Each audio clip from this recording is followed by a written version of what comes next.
Start करते हैं। ये एग्जाम्पल 4 है जो हम देख रहे हैं। एग्जाम्पल 4 में देखो क्या क्या लिखा है। The resultant of two forces 3p and 2p, दो फोर्सेस हैं जिनका मैग्नीट्यूड कितना बताया गया है 3p एंड 2p।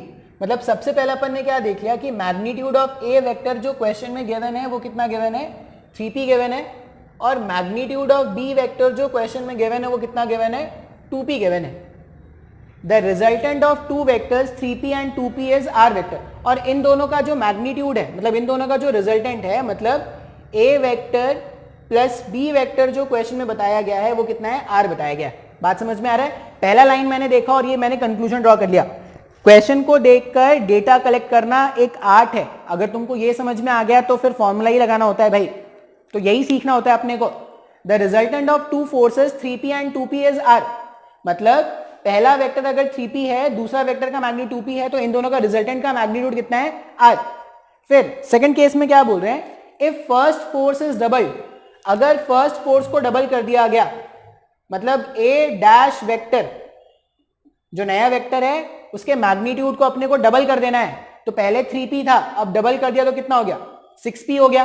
अच्छा, if first force is double the resultant is also double.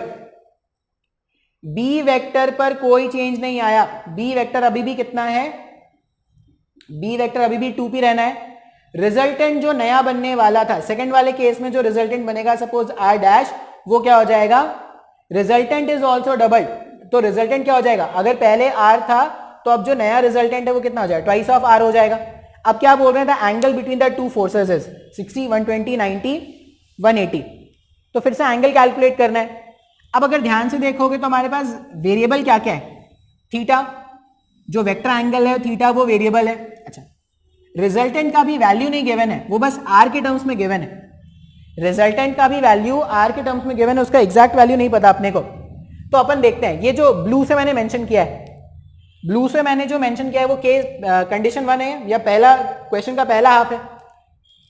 तो वो जो क्वेश्चन का पहला हाफ है उसके हिसाब से अगर अपन इक्वेशन लिखना स्टार्ट करें तो r का स्क्वायर जो है वो a का स्क्वायर मतलब 3p का होल स्क्वायर प्लस b का स्क्वायर मतलब ट्वाइस ऑफ p का whole square plus 2 times of a into b into cos theta, 2 times of a into b into cos theta, जहां पर थीटा क्या है, थीटा इन दोनों के बीच का वेक्टर एंगल। ये इक्वेशन लिख सकते हैं क्या। मैंने क्या किया, पहले वाले कंडीशन को देख के रिजल्टेंट r के टर्म्स में रखना था, r का square equals to 3p square plus b square plus 2ab cos theta, ये लिख सकते हैं। अच्छा, जो ब्लैक वाला मेंशन्ड है अगर मैं उसके हिसाब से रिजल्टेंट का इक्वेशन लिखूं तो r डैश का स्क्वायर या r डैश का वैल्यू ट्वाइस ऑफ r है, मतलब 4r का स्क्वायर जो है, पहला वाला वेक्टर इस बार 6p का है क्या, तो 6p का होल स्क्वायर प्लस दूसरा वेक्टर अभी भी 2p रहने देना है, 2p का स्क्वायर प्लस 2, a के प्लेस में यूज करेंगे 6p, b के प्लेस में यूज करेंगे twice p into cos theta, लिख सकते हैं ऐसा। अच्छा, अभी मेरे पास ना आर स्क्वायर के दो इक्वेशन है, यहां पे भी आर स्क्वायर का एक टर्म आ रहा है, यहां पे भी आर स्क्वायर का टर्म आ रहा है। इस पूरे इक्वेशन को उठा के यहां पे रख सकते हैं क्या, रख देते हैं।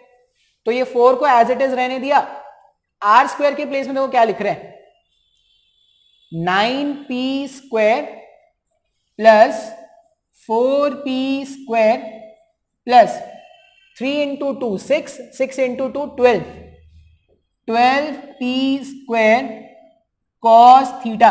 ये आर स्क्वायर के वैल्यू को ये ब्लू वाले इक्वेशन से उठा के पूरा यहां पे पुट कर दिया, इक्वल्स टू, जिसका काम नहीं है उसको हटा देते हैं भाई,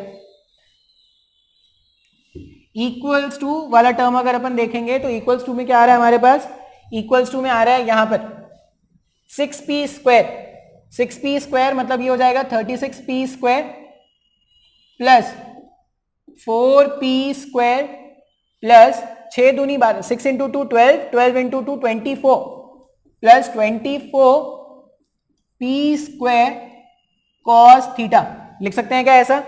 इसको और आसान कर लेते हैं, आसान हो रहा है तो हो जाता है, कर लेते हैं ना। 9 + 4 13, 13 into 4 52p square plus 48p square cos theta equals to 36 + 4, ये कितना हो जाएगा 40p square plus 24p square cos theta.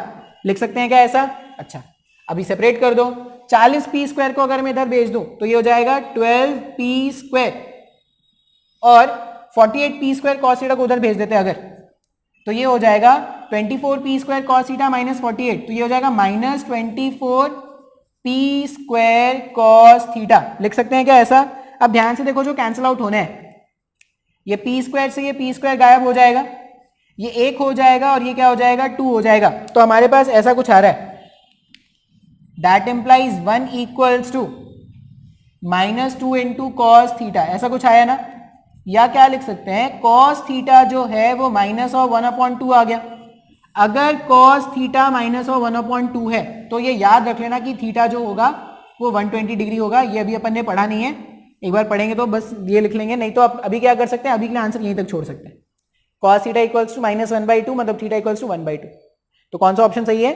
B option सही है। बात समझ में आया क्या? तो मैंने क्या किया है आज के लेक्चर में कुछ क्वेश्चंस मैंने सॉल्व किया है वेक्टर्स पे, और मैंने कुछ बेसिक क्वेश्चंस पिक किए हैं बुक से। तुम्हारे पास जो भी बुक है, जैसे तुम अगर मेडिकल वाले हो ना, तो मेडिकल वालों में तुम क्या करना पड़ेगा, डीसी पांडे बुक एक रखना पड़ेगा। तो तुम डीसी पांडे बुक रखना, और उसमें वेक्टर एडिशन के जो क्वेश्चंस होंगे वो तुम ट्राई करना। अगर तुमको कोई भी डाउट आता है किसी भी तरह का, तो आप क्या कर सकते हो, पूछ सकते हो। लेकिन क्वेश्चंस सॉल्व करने से पहले जो स्टार्टिंग के लेक्चर्स है ना, जिसमें मैंने वेक्टर्स के बारे में सिखाया कि वेक्टर्स होता क्या है, कैसे ऐड करना है, कैसे यूज करना है, वो सब जरूर देख लेना, तभी ये कर पाओगे। बात समझ में आ रहा है? तो इतना ही रहने देते हैं आज।